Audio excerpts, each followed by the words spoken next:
What's up, Archons? I'm Flightless Pheasant, and today I'm going to do a recap for the Keyforge summer event, the Martian Civil War, that I went to at my local LGS. I'm going to go through my deck, I'm going to go through construction, I'm going to talk about a couple of the rounds, and I'm going to let you guys know how it all turned out, because I was the local event organizer, so I have that information. And tell me about your summer event. I want to hear how everybody's events go. I want to hear who won, who lost, what it all was. And we're going to go through all of it here today, so stick around. This one's going to be great. My local LGS is a store called Voss Media Boardgame Cafe. They were very gracious and hosted us on Saturday night, so that was September 7th. And we had a great time over there. We started at around 6 o'clock. We had 12 participants, which is awesome because we only had 2 kits, so I'm glad everybody got to play. As you all know, it was 3 rounds of modified Swiss, and we were taking up the whole back 2 rooms of their play space. We played all 3 rounds, and yeah, I think it went really well. I'm glad everybody got a chance to participate, and I'm glad we didn't run out of kits. So I sided with the Rebels, and I got to play a really awesome Rebel pod that I was super stoked about. So this is my Rebel pod. This is Gian Chuck the Rebel. Now, according to Decks of Keyforge, this is only an 18 SAS, which is pretty low. But this is one of the reasons I don't like using SAS to determine whether something's good or not, because I actually think that this is an incredible pod, and I'll show you why. So the biggest reason is this guy here, Agent Taengu. Now, this card is nuts. Just incredibly good. He says, play, choose a house, return each creature of that house to its owner's hand. So this affects both players. And I actually have 2 of them. So what I was able to do with 2 Agent Taengus is I was able to play the first one to bounce whatever house my opponent had most recently played back into their hand, thereby taking all of the creatures they had just played off of the board and denying them any value that they didn't get out of a play effect. And then I could play the second Agent Taengu to bounce all of my Mars back to my hand, which would include the first and second Agent Taengu. And if needed, I could repeat this process until my opponent's board was empty. Now, obviously, my board would most likely be empty too, but my Mars pod included 2 clone homes, which are very easy to archive if you know your opponent's board is going to be empty. It also included 2 Ironics Vat Minders, which play to give me a token. So I could pretty easily get a board of upwards of 6 Martians pretty quickly. And most of my other Mars cards were creatures, with Jinx Boom, Ux Megamouth, the Ironics Rebel, who could get me an immediate value. I also had Nyan Outpost, which I could use to cycle one of my tokens to the bottom of my deck and make 2 more. Realistically, the chances of me ending my turn with a board that wasn't several Martians was pretty low, and once I had this set up, I could just keep bouncing my opponent's board back to their hand after I reaped with all of my Martians, replay all of them, and leave the 2 Agent Taengus in my hand where they were practically safe.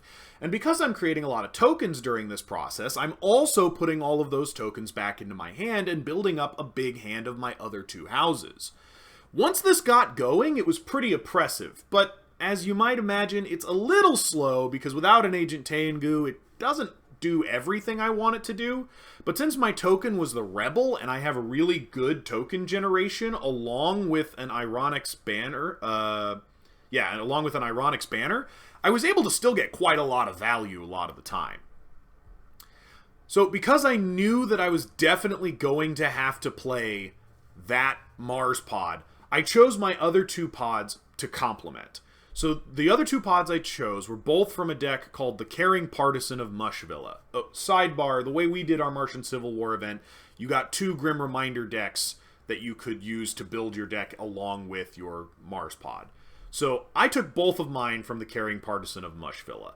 I took this Brobnar pod, which you can see has got a pretty high SAS, and I did it because 2 Smiths sounded like a great combination with being able to clear my opponent's board reliably and play out a bunch of Martians. So if I was forced into Brobnar, as long as my board wasn't wiped and I still had a pretty good presence, I could probably make 6 Amber. I also like double Soul Bomb because all of the tokens in the Civil War event can die to 4 damage. So it seemed like a good idea to have a board wipe for all the tokens in case somebody went crazy with a bunch of Amber Munch.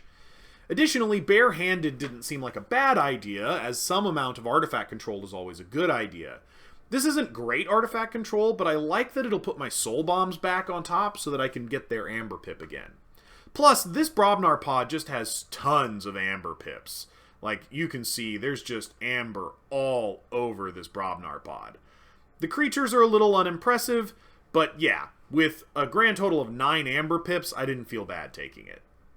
And then I took a Geistoid pod from this one as well, which included an Ecto Charge that I never pulled off, but I always felt like could be nice to have, a Hallowed Festival, which can get me haunted a little bit quicker, a Junk Restoration, which is always great, but again, didn't really turn out to do very much. A Winds of Death I never played, but man, I thought it would be nice if I could pull off a Winds of Death, and having a board wipe is always good. Even if my Soul Bombs couldn't do the job, Winds of Death definitely could. Haunted House is amazing and came in clutch, generating amber like crazy. I like Plow Sword. I especially like it in combination with the Nigh on Outpost, because I could load cards I wanted on the bottom of my deck, turn them into tokens, and then use the Agent Tengus to put them into my hand. It's a little bit of a process, but I think it worked out really well. Cincinnatus resurrects it. I mostly just used him for Genix Boom's fight ability to discard a non-Mars card from my hand and deal damage to an enemy, but 6 damage is pretty solid. Harvest Skimmer, Grim Reaper, some other stuff in there, but between Grim Reaper and Singing Scythe, I was actually purging a lot of my opponent's cards. So this was actually a really, really good deck.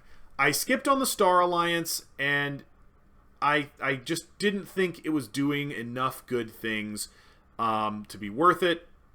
And then the other deck I pulled was called Folent Polenfur. It had a Mars pod that I had to completely skip because I was already playing a Mars pod. It had an Untamed pod that had some really good artifact removal, but otherwise it didn't really feel like it synergized super well.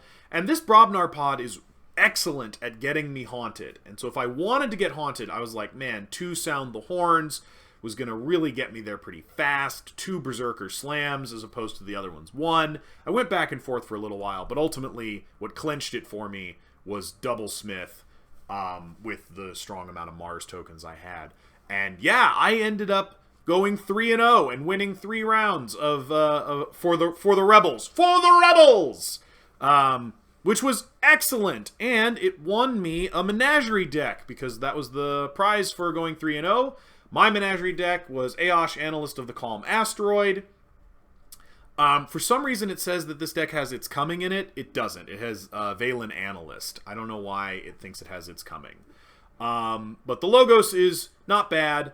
The Brobnar is also not bad, but not like crazy good. I mean, Colic Stonefather and 2 Gauntlets of Command is really hard to hate.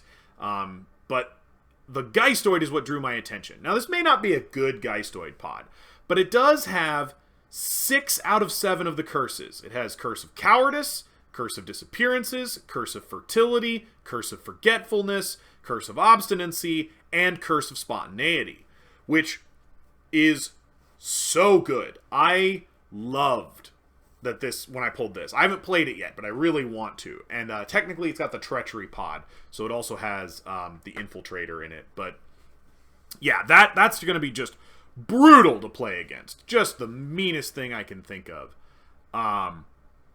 Yeah, so that was all I was playing.